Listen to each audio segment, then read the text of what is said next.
I was just explaining that the reason why Spock has that bowl cut is because Star Trek started in the early 1960s, and that is when Beatlemania was hitting North America. Speaking of North America, the topmost country in North America, us, Canada, we're in deep trouble. We're in massive debt, and we're making everybody around the world mad. So we got lots to talk about. Let's get this thing started. Welcome to Off the Record. My name is Kris Sims. I'm the Alberta Director for the Canadian Taxpayers Federation. I'm joined now by two of my friends from True North who report for Juno, Isaac Lamoureux and Alex Zoltan. Thank you, gentlemen, for joining us this week. Thanks for having us. So, lots of fun stuff to talk about. For folks who haven't been to the Maritimes, there is a gymongous bridge that connects Prince Edward Island, where Anne lived, over to the rest of the country. It's called the Confederation Bridge, and it looks really cool from this angle, I will say. But when you're actually up on the bridge, it's kind of disappointing because you can't really see anything because there's like a kind of a biggish guardrail on either side of it. So you can kind of sort of see the ocean, but not really. It's not the spectacular view that you'd want to. The whole thing is you actually have to pay if you're not from the island. And you have to pay, I don't know how much it was if you're actually an islander when you leave. Not when you go home, but there was an exit toll to cross that bridge. And so I think Pierre Poilievre during the election with the Conservatives promised to get rid of it completely. And I think that Carney was planning on just taking a chunk off of it. I need an update on this. Who wants to take this one away? What's happening with this bridge toll in the Far East? Well, as I understand it, yeah, Carney has committed to his pledge of reducing the toll to $20, as opposed to Poilievre, who wanted to nix the toll entirely. I don't know much about the Maritimes. I have been there. I have seen the bridge. One of the curiosities I've always had about the Maritimes and about PEI specifically is why do they always vote Liberal? This story about the Confederation Bridge kind of answered that question for me, realizing that these people have to pay what I think is a fairly exorbitant amount of money just to leave the island gives you an indication of how isolated they really are. So that might explain why they keep voting Liberal. I think these people are living on an island and literally have no idea maybe what's going on. They're kind of being held hostage there. There's many reasons why they vote Liberal right now. That wasn't always the case. Back when Brian Mulroney was representing a riding down that way, that was a more blue area. Lately, though, it has been a more Liberal area. And frankly, the Liberals have been very open with them doing so. I, of course, remember back when they said, oh, well, why aren't you doing this and that for the West? And there was a sitting MP that basically said, oh, well, why don't you just vote more Liberals in and you'll actually get stuff done? Just very blatantly regionalism. And of course, the Maritimes played a pivotal role in getting rid of the carbon tax. Right? Remember the carbon tax, folks? All told, that cost Canadians more than $40 billion when you add it all up. It's now gone, thank goodness. But the Maritimes played a pivotal role there because for the longest time, they were paying a really, really small tax. It was like 1 cent or 2 cents per liter. And then bam, all of a sudden, one pivotal Canada Day, the Liberals thought it would be a great idea to hit them with the full force of the carbon tax. And that's when the wheels started falling off because it's really kind of a cultural ideological stronghold, to your point, Alex, for the Liberal Party there in that region. I was just interested in two things. One, that the toll was still there. And two, that Carney picked up on Pierre Poilievre's idea to get rid of the toll. I'm just not sure how much this is going to help them in the long run, considering the next election is probably 3 years away or so.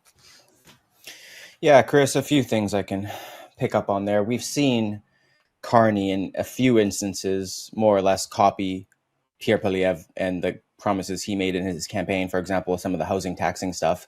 But Carney also seems to only be taking things halfway, whereas on the flip side with spending, he's of course doubling down and spending more than even Trudeau was going to. And we know that Trudeau during his tenure doubled Canada's debt. Now Carney's on pace to increase it to, what was it, 2.3 trillion? I forgot by the year, but during his tenure as well, I think. So he's going to basically double it again. I mean, where does it end, right, with this spending? And I mean, we still don't even have a budget. Like, this is all just all spend, and we don't even know the actual fiscal breakdown, what is happening with the spending. I mean, whatever the antonym for transparency. Okay, Transparency. opacity. Opacity. Yeah, we've never had such an opaque budget. Nice. Speaking of things that he could copy off of Pierre Poilievre's promises, if he could defund the CBC, that would be really super. I wanted to get to this because we're always trying to hold the CBC to account, both here at True North and the Canadian Taxpayers Federation. And a reminder, the CBC this year is costing you, taxpayers, $1.4 billion. Just an astonishing amount of money. But there's been this old kind of chestnut that's been passed around, what I would describe as normal journalists working in normal newsrooms before they started taking government money. And it goes something like this. For every one reporter who's working in like a private, newsroom, slinging away ink-stained wretch, there's like 4 reporters-ish that show up from the CBC, including like an audio person and a producer. And for those 4 team members from the CBC, there's like 12 managers hovering around them. Turns out that's true. We did an access to information request to the Canadian Taxpayers Federation. If we want to pull that graphic back up, that would be great. And it shows just how big the middle management is there. So we ask for a simple list of employees at the CBC who are making more than $100,000 per year. That's typically called a sunshine list. And there are nearly 1,500 employees at the CBC making that amount.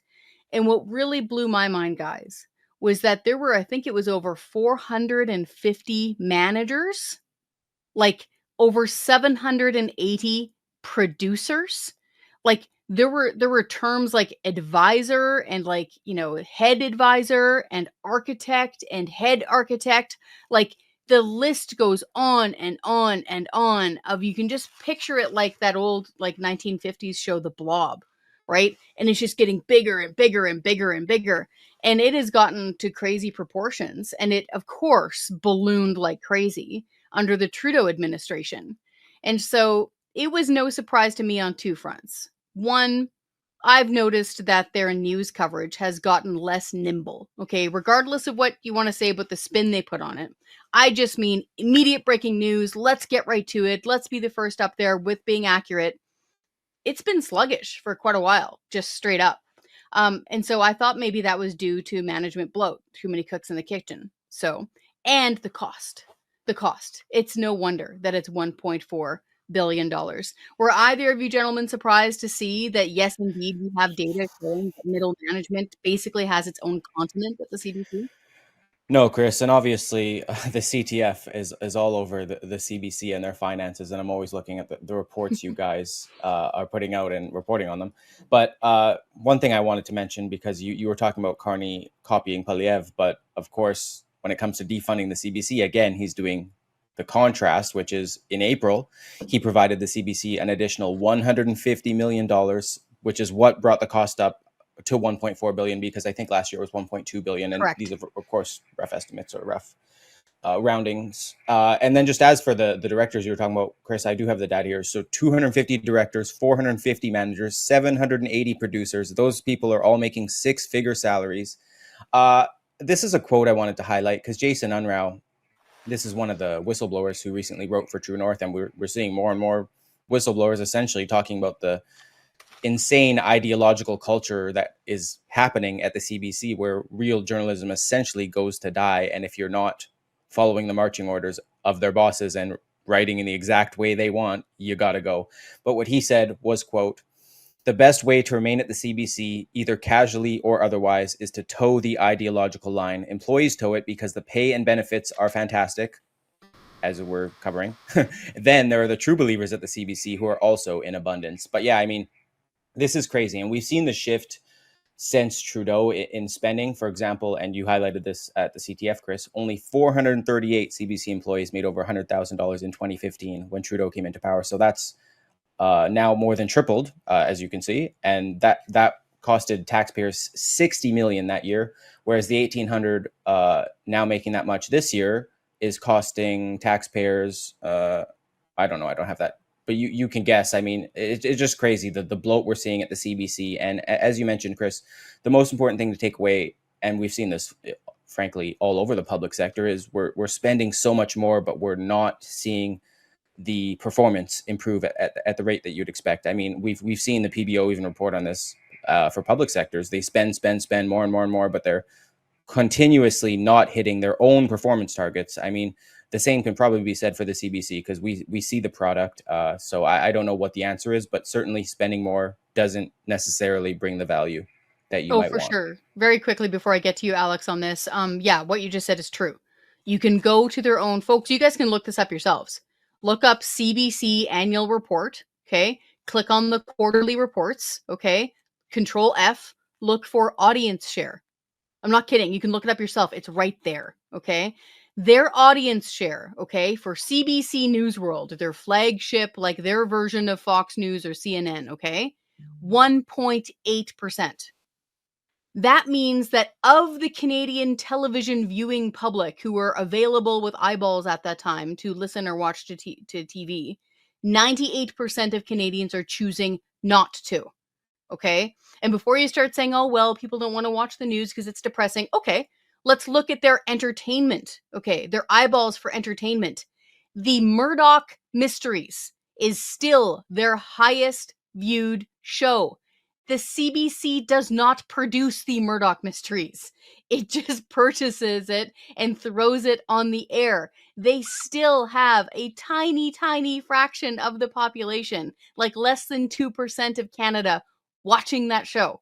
Okay? If you want to look into just straight up TV entertainment that is on Canadian TV shows, The Amazing Race, always at the top. Like, Global beats them all the time. CTV beats them all the time. They don't crack the top 10. And I'm not being mean. I'm not looking at Netflix or American shows or something. No, top 10 for Canadian stuff. Not even on the radar. Okay. So this is it. We are spending $1.4 billion this year. Their news is declining. People aren't watching it, and people aren't watching their entertainment shows. And this is what gets me. They're being unaccountable. They're refusing to say how much they're spending on advertising. Your money. We're having to take them to court to make them tell us, aggregate, lump sum, what they're even spending on advertising. Alex, I'll let you look at this because were you surprised at all? Like, I knew it was going to be big and bloated, but I honestly thought there'd be like half the numbers. Even half the numbers of these producers, managers, directors would have been crazy, guys. But it's more. It's double. Am I surprised?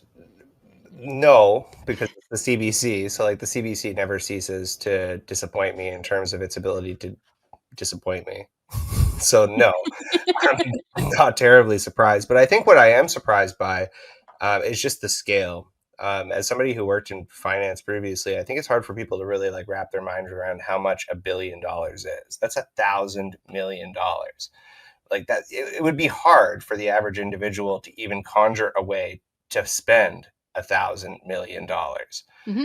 It's just an enormous amount of money. And I think it was our friend Peter Menzies over at the Hub that pointed out to me, and he may have got this info from you, from the Canadian Taxpayers Federation, that the amount of money Canadians spend, taxpayers spend on the CBC is greater than the amount of money we spend on Canadian disability benefits and the first 5 years projected of the pharmacare program. Wow, no, that isn't our stat. Good for him. Wow. Enormous amount of money on this. And to your point, what are we getting? I mean, there's nothing on the CBC that interests me. I actually watched the CBC fairly recently, and I couldn't believe what I was watching. There was a program, it was like 10 minutes long, about two spirited people that just blew my mind. It completely seemed like satire to me. It's not even news, and that's the only thing I would watch because I'm just a news junkie. In terms of entertainment, I mean, the last thing that I thought was entertaining on the CBC was Kenny versus Penny, and it's been downhill ever since. It would take, I just looked this up, okay, to count to 1 billion, it would take, if you had a bunch of loonies like Scrooge McDuck, right, and you're counting them all up, 31 years. And that checks out because I've done the math for the trillion, or at least, I've made computers do the math for me. Counting to $1 trillion would take you counting $1, $1, $1, 30,000 years. So yeah, it's taking 30 years. If you sat there, dear listener, dear viewer, and counted up how much $1 billion is, it would take you 30 years to do that. That's how much we're spending on the CBC every year. A good visualization costs about $1 billion-ish to build a brand new hospital. Okay. So imagine building a brand new hospital, everything's painted and ready to go, but nobody's physically in it yet. We all kiss babies and, cut the ribbon to go in, burn it down. That's how much you're spending on the CBC every year. So it's truly astonishing. I needed to get to something that's pretty depressing. And it's on the dovetail of this huge CBC bloat that is going on, where they're not being accountable with your money. Oh, by the way, quickly, their new CEO making the same amount of money, same pay scale as Catherine Tate. Catherine Tate's not the CEO anymore? Nope. Who's the new CEO? We've got a brand new lady from Quebec. And so she's making still CEO level 7. Okay. And she's making around $500,000 a year, around $500,000 a year. So what happened to Catherine Tate? Did she resign or was she No, fired? she was at the end of her term. They're appointed usually for 5-ish or 4-ish year terms, depending on what Orders in Council want to do and what the government wants to do. So there's a new CEO. It's right up there in Orders in Council. People can go check it out. What I wanted to show, I'm trying to not get upset because I actually start getting choked up when I think about it. There's a huge job lineup, guys. Who wants to take this one? Like thousands of people long who are trying to get a summer job. I can't even stand that. 54,000 people. Who wants to take this one away?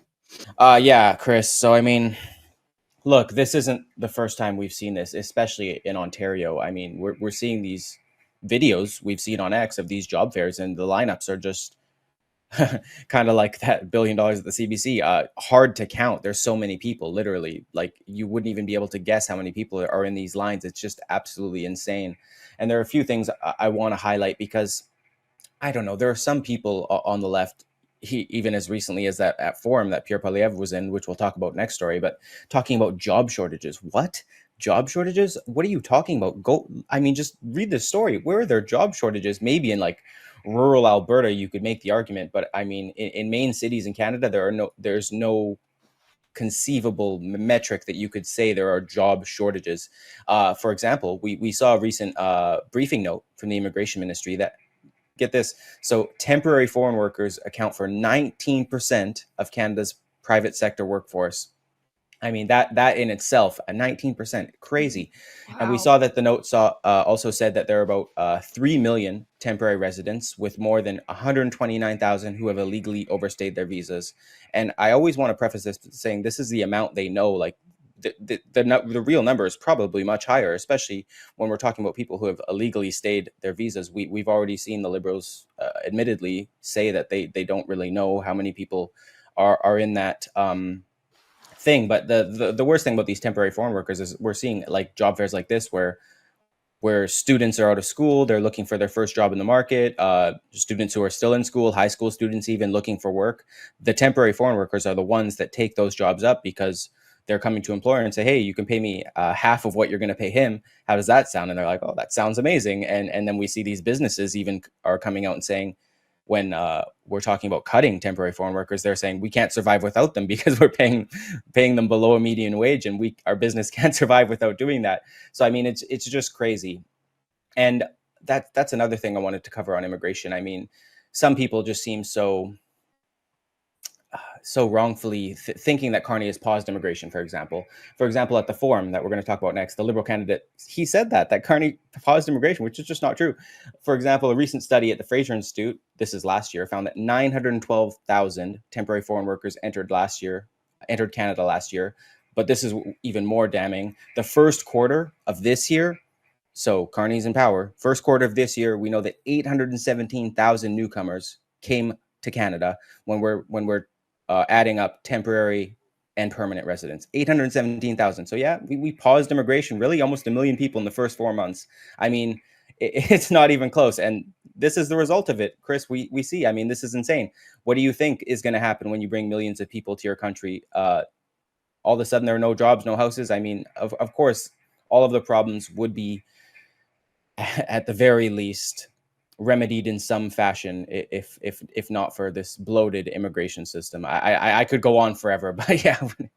No, it's and the government taxpayers are then subsidizing the temporary foreign workers getting these jobs ahead of Canadian kids. Wow, just truly astonishing. 54,000 people. And again, that was seasonal work from what I take from that.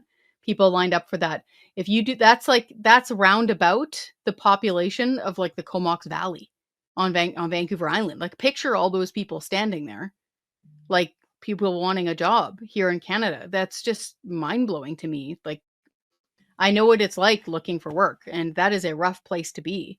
Alex, do you see this turning a corner? I've noticed a change. For example, I've noticed that even on mainstream media, it's becoming kind of okay to point this out and say that this is a problem and say, you know what, enough is enough. We're seeing mainstream political parties talk about this now, saying, why are we bringing in so many temporary foreign workers and flooding out the market for our own folks here at home?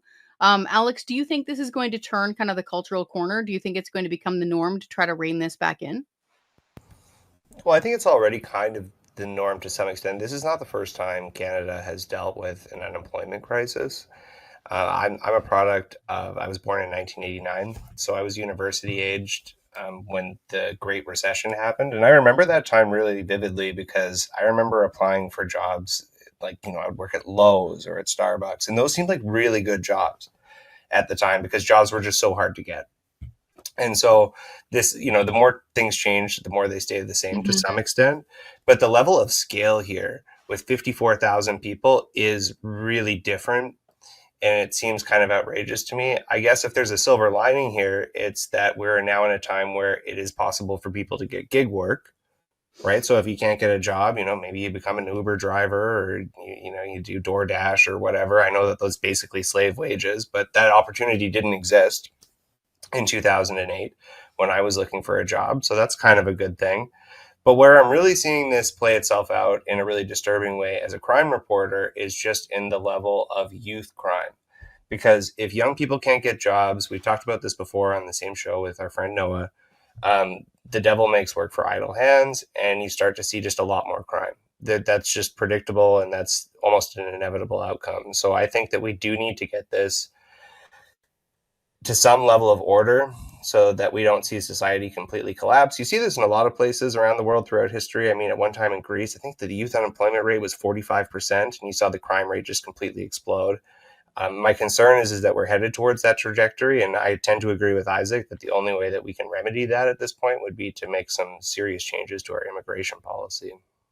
I study the history a lot, including the decade of the 1960s in the United States. You want to talk about a politically fraught, pivotal moment in Western history? Go read up on the 1960s in the United States and look what happened there with not just the civil rights movement, but the assassinations, et cetera, and the huge kind of labor riots that they were having, huge upheavals, okay, between people who couldn't find jobs and those who were trying to provide them. So, and at the time, there was also a youth unemployment spike. So that tracks, as the kids say. You quite often will see those two lines go up at the same time. You will see crime lines go up around about the same time that you see really high youth unemployment because, like you said, idle hands. And yeah, for the record, we did pinch Noah Jarvis from True North. He's now the Ontario director for the Canadian Taxpayers Federation. So you will see him back on this show, just with a different hat on. So thanks so much for letting us borrow him. I wanted to get just a few things I wanted to mention quick, ahead, Kris. I wanted to mention one thing because Alex actually taught me this. I think it was about Bill C-75. That's, of course, the bail reform.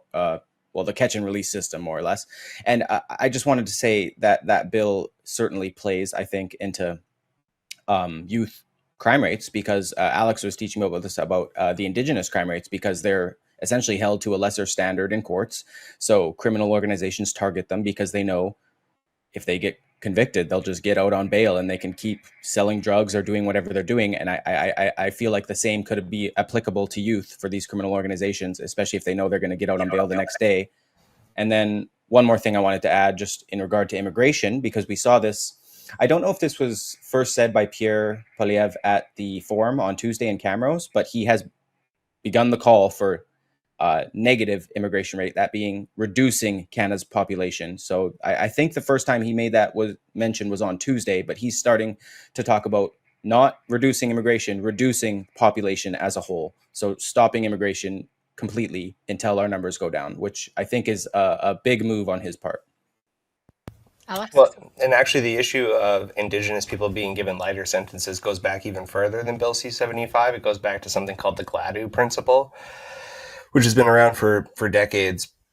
And to your point, Isaac, though, the problem that we have here is that we have a very, very high youth unemployment rate, and we also have a revolving door justice system that treats especially youth offenders very leniently for committing crime. So it's kind of a perfect storm. Like, you don't give a young person a job, you don't give them anything to do, but they are allowed to commit crime almost with impunity.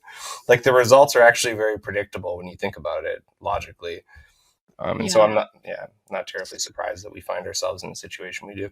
So much needs to be fixed about all of this. I wanted to get to just near where my cousin lives, up near Stettler, Alberta. So there is a by-election happening there. Pierre Poilievre, the leader of the Conservative Party, is actually running there, and he's running in a by-election. And they actually had an all candidate. Was it an all candidates debate? Isaac, you were actually there. Can you paint a picture for me? Well, like, Kris, let's just say it was not an all candidates debate because, of course, as we know, there are 209 candidates in the riding. They need to rent a hockey rink for that. Yeah, a few people joked about that. They said, because you can see where these people live, these candidates, they don't live in Alberta. By the way, they live in Quebec, Ontario, all over the place, because you don't need to live in the riding, evidently, to run. You don't? So some of the candidates joked about that. They said, these people aren't showing up. They'll never step foot in Alberta. Like, it's ridiculous. Just a sec. Whoa. I actually, wait. I've been a scrutineer in elections. I actually didn't know this. You don't, I thought you at least needed to have like a hydro bill and be renting a place in the riding. Well, no, I mean, technically, Poilievre doesn't live in the riding either, does he? Well, no, I thought that he would have gotten an apartment in like a hydro bill. Like I said, what? No, you don't. Holy snickle pie. Okay. These people just, essentially, there's that one guy, Thomas Zawinski. I forgot his last name off the top of my head, but he's the candidate or the agent representing all of them. And they just, all you basically need is 100 signatures. It doesn't even need to be unique signatures. They don't have a unique agent. These are the things Poilievre's trying to fix. And by the way, when I was writing my last article, I actually found this out. So Thomas Zawinski or whatever, who's representing all these guys, his brother is the guy who sued the attorney general in 97, I think, to essentially, which is why candidates don't need to pay money, because he sued the attorney general back then when you had to pay $1,000 to run as a candidate. And the attorney general basically said, yeah, that violates the charter or something. So that's why candidates do not need to pay to run. And that's actually one of the many reasons why this longest ballot committee is happening. But without getting into too much detail there, I'll just take us through what happened there. So I went to the all candidates debate. The candidates debate, there were 10 candidates at the forum on Tuesday in Camrose. So I went there, and I mean, it was pretty good. But I talked to a bunch of people at the debate, and then I also went to Stettler the very next day and just did streeters with people, walking around Stettler, asking them if they wanted to talk about the by-election. And everyone's so friendly. Some people didn't want to talk to me, of course, but lots of them did. But 3 key themes emerged for every single person I talked to. They talked about these 3 things. So firstly, Damien Couric. I mean, everyone loves the guy, absolutely loves the guy. He got, I think, 83% of the vote share in the by-election. And obviously he stepped down so that Pierre could run, and everyone just loves him and thinks that he did such an honorable thing. And no one really seemed to have a problem with Pierre coming in to run in the riding. And in fact, this is pretty interesting. Damien Couric was at the debate in Tuesday. He was just sitting in the crowd. And Poilievre said he's still mentoring him, along with Kevin Sorensen, who held the seat between 2000 and 2015 as a Conservative candidate. He's also mentoring Poilievre. So Poilievre's getting a double mentored by past candidates in the riding. So he's definitely learning some good things there. Some and I mean, look, this is Albertan tactics. Nice. Yeah, I went to Camrose and Stettler, which hardly covers the 52,000 square kilometer riding. I don't know where it ranks in Canada in terms of area and largest ridings, but it has to be up there. But the by-election's on August 18th. And in my opinion, based on the sentiment I got and watching the debate, Pierre will easily win. I expect him to get a similar vote share to Couric in the 80 percentile, maybe higher. I don't know. But I definitely think he'll win, especially after watching that forum. A few other things that came up, not much. Those were the 3 key themes, but some people talked about Canada's debt and, I mean, feeling voiceless in rural Alberta. So it'll definitely be interesting to see how Pierre can, I guess, bring a voice to the riding, because at the forum, he did talk quite a bit about being a party leader and bringing the local issues to a national frame point. He of course talked about the gun control and things like that, things that you would think would matter to local residents. I'd be curious to know because Poilievre represented a riding that was kind of adjacent to Ottawa. So not right downtown, but back when he was winning it, when he was a young kid there in his 20s, it was a lot more farmy, I would put it that way. And of course, as the city expanded, it became more and more full of bureaucrats, people who work at the federal government. And so he always was kind of walking a line of saying, we need to reduce the size of the federal bureaucracy. Now he's running in Battle River Crowfoot. You can't really get much further away from downtown Ottawa. And the guy that came before Carney, okay, he who will not yet be named, added like 99,000 people to the federal bureaucracy, like almost 100,000 human beings. Like the cost of the bureaucracy has gone up more than 70%, 70. So I'm just curious if Poilievre is taking a bit of a sharper view towards the size of government. Was he saying at all? Was there any language at all there the other night, Isaac, about reducing the size and cost of government, like cutting bureaucrats? Of course, he talked about inflation and essentially just what a bloated government does to the economy. He as you might know, he talked about that at length. One funny anecdote I'll give you guys is one of the other candidates, I forgot who, he said we were having a drinking game, and then he said water, but he said we're having a drinking game out back. We were saying every time Pierre says woke, we have to have a drink, but he hasn't said it. So I don't think Pierre said woke one time, but he did, of course, talk about bloated government at length, as you might imagine. Oh, that's interesting. Alex? You look like you wanted to jump in there. No, not necessarily. I mean, I think the whole thing is just a complete joke, really. Like the longest ballot initiative is sort of hilarious, if it wasn't so undemocratic in spirit. I mean, the people who are doing it are really saying the quiet part out loud, which is that they would prefer a broken democracy over a democracy that yields a result they don't like. Yeah, I'll say a few things about the longest ballot committee that I think is important for listeners. First thing, and this is a key thing, Elections Canada last year recommended to the Liberals electoral reform so that they would stop the longest ballot committee, and they did nothing. Because people are getting mad at Elections Canada, but they're basically saying, look, you need to pass an act in Parliament. We can't do anything. Get it done. And now Pierre Poilievre and Michael Cooper last week wrote a joint letter to the House Leader with 3 demands, again, essentially demands that would consist of electoral reform so that the longest ballot committee could no longer operate how it is. I forgot what the 3 demands are off the top of my head, but I think, like, for example, you need unique signatories, so the same 100 people couldn't sign for 200 candidates, a unique agent, I think, and then a few other things, there are 3, but I think maybe even a candidate fee, I'm not sure. But yeah, I mean, look, and I was asking people about this in the writing, like, here's what happened. Here's what Elections Canada has said. Here are the facts. Do you think the Liberals are going to change it? And essentially everyone said no. Like, why would they?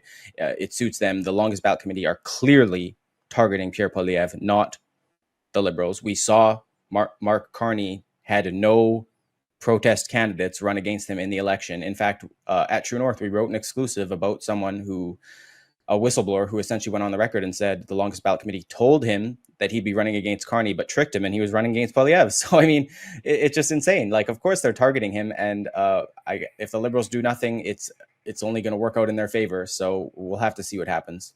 Because did I see this right, Isaac? Are they now changing so that you write in who you want? Oh yeah, I should have said that too. I talked to some people about that. So basically, the ballot was like 7 feet long or 2 meters long because there's so many candidates. So what Elections Canada did is said, okay, we're not doing that. You're going to have to write in the name. It is what it is, so that we can just use a small ballot. And when I was talking to people about this, raising concerns, I mean, because Elections Canada said if you spell it wrong, but it's still obviously Pierre Poilievre, it'll be fine, because that's another interesting thing I did, Chris. Every single person I interviewed at the end of the interview, I said, spell Poilievre.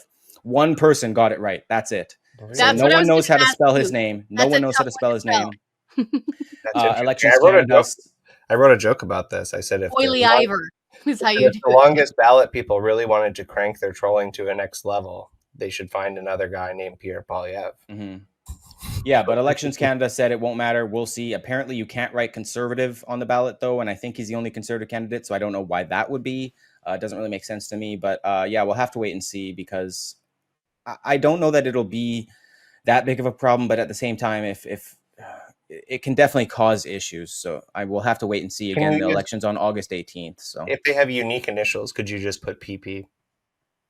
Like if there's no other. With 209 candidates, Alex, there has to be someone with PP. I could look.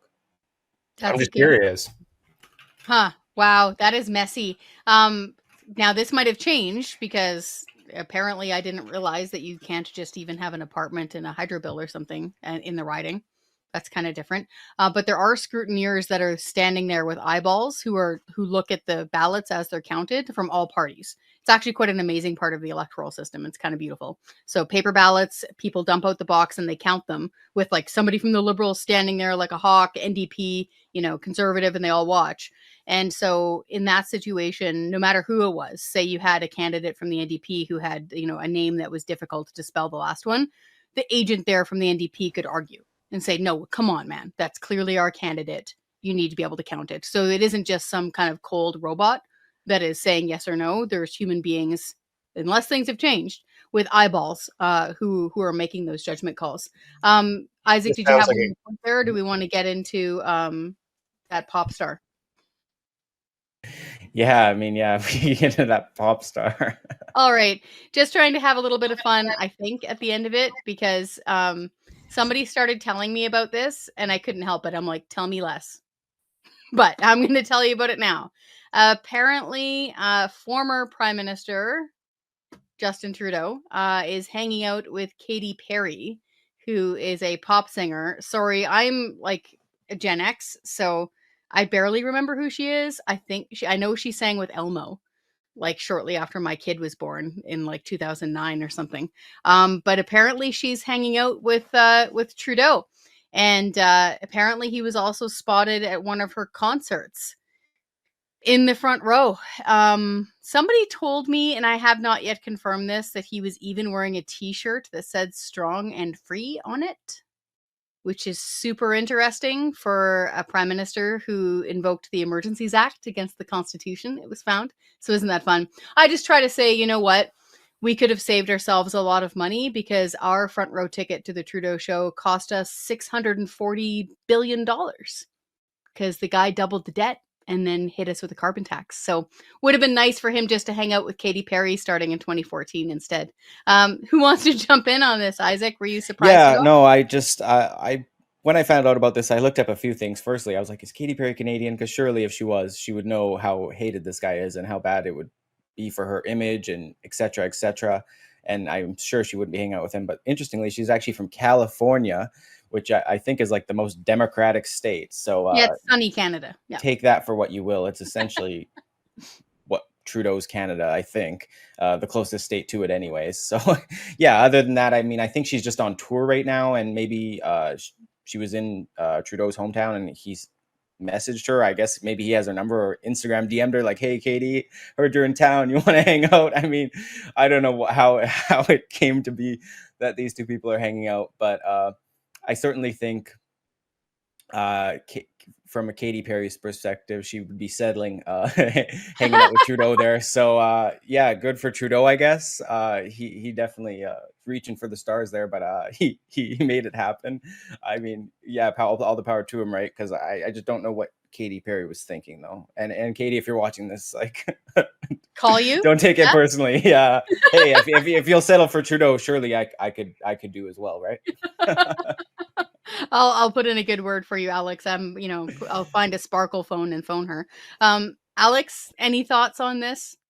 I'm just happy the taxpayers aren't paying for it. You know what? We are still, because we paid him his severance and all that. Pension, yeah, as well. He's not old enough for his pension yet, but we did pay his severance. But yeah, honestly, I'm just happy that he can't expense this ticket. And it's not the worst thing I thought he was going to do with his pension money. I mean, really, I really don't have much to say about it, Kris. Much like you, I'm kind of pop culturally like out of the loop, so I don't really know much about Katy Perry. I have a Katy Perry story. One day I was sitting. This is like maybe 7 years ago. I was waiting at a bus stop and I heard that Roar song being blared really loud, and I said, where is that coming from? And I looked over, and it was a full-patched Hells Angels guy on his motorcycle blaring Katy Perry's Roar. I don't know why I felt the need to share that story. It's just the only Katy Perry story I have. And I, for some reason, like, I thought they kind of like made the song cool to me, so now I listen to it every now and then. But other than that, I know nothing about this person, and the less I hear about Justin Trudeau, the better. You looked up and you saw it was a full patched Hells Angel biker, and then you politely averted your gaze. No, not really. We made eye contact, and it was kind of this moment of like, I see you. And then, but then I like kind of like thought about it, and I was like, actually, you know what? That song is kind of not that bad. Like, I know that song and Fireworks. Those are the only two songs I know. Fireworks sounds like my ears are bleeding, but Roar is decent. The song I know about Katy Perry is when she's saying she kissed a girl and she liked it, and we of course saw that. Is that her too? That's her song. Yeah, I was like, I really hope so. But yeah, we saw that joke circulating online because people said she's back to kissing girls, of course, being there with Trudeau. Okay. Now I remember when her eye got stuck. Like, I think her eyelash glue got stuck to her other eyelash glue, and it was making the rounds. So again, I can barely do my own hair, and I'm not into pop culture. So she apparently had this like makeup malfunction. That's the only thing I remember from her. And yeah, again, it would have been nice if Trudeau, who very recently, remember when he said that there was no business case for natural gas to sell to Europe and Southeast Asia? Yeah. Notice how US President Donald Trump is inking deals worth hundreds and hundreds and hundreds of billions of dollars with a B. Yeah, three-quarter trillion. I mean, no big deal, right? Yeah. So again, it would have been good to have somebody who wasn't economically illiterate leading the country for the last 10 years. Maybe we wouldn't have the debt be doubled. Okay. Maybe you wouldn't have 50% of Canadians within $200 of going broke every single month. So it actually just makes me mad when I see pictures like that. So well, you say that, Chris, but most people say Carney isn't economically illiterate. But again, as I said earlier, he's also going to double the debt, it looks like. So it's not all about literacy.